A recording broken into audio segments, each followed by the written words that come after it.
కులగణన మీటింగ్ లో బీసీలకు 42% రిజర్వేషన్లు స్కిప్ చేద్దామని జానారెడ్డి అంటున్నాడు. హైకోర్టులో బీసీలకు అంత రిజర్వేషన్లు ఇవ్వరు అని అంటున్నారు. మేనిఫెస్టోలో బీసీలకు 42% రిజర్వేషన్లు ఇస్తామని పెట్టింది మనమే కదా. ఇప్పుడు స్కిప్ చేద్దామంటే బీసీలు ఈ మోసం పసిగట్టరు అని అనుకుంటున్నారా? కాంగ్రెస్ ఎమ్మెల్సీ తిన్మార్ మల్లన్న పేరు జానారెడ్డి సాబ్ ఏమంటాడు, బీసీలు స్కిప్ చేద్దామంటాడు. అరే ఇదెక్కడ కథ? బీసీలది 42% స్కిప్ చేద్దామని జానారెడ్డి సాబ్ చెప్తా ఉన్నాడు. నేనేమన్నా, సార్ మన కాంగ్రెస్ పార్టీ ఎన్నికల మేనిఫెస్టో పేజీ నెంబర్ 16 పేరా 1లో చెప్పినాం సార్. మనము ఇక్కడ మన కాంగ్రెస్ పార్టీ అధికారంలోకి వస్తే కులగణన చేసి 42% ఇస్తామని చెప్పినాం సార్ అని చెప్పినాం. మరి ఎట్లా చేద్దాం? సుప్రీంకోర్టు ఒప్పుకుంటలేదు.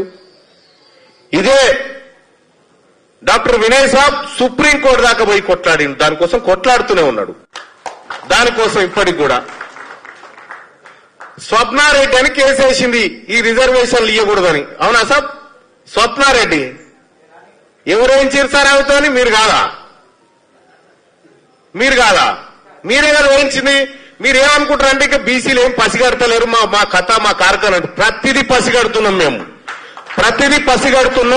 ప్రతిదీ బరాబర్ ఏం చేయాలో చేస్తాం. ఇక బీసీలు ఎన్నడ ఐక్యం అవుతారు?